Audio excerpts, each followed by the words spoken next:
Karyoka. Pantawid gutom. Ulam. Kasi umalis kami kanina. Tanghali na kami gumising.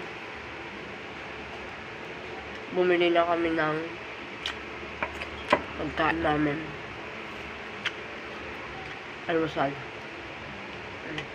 Buti na lang yung mag-ama ko. Nasa church pa. May time pa ako magluto. Correct time is 12:40. Hindi masarap. Nagtsagaan ko lang. Ang sarap ng karyoka ko. Ako sasabihin niya, Mama, wala lang katong...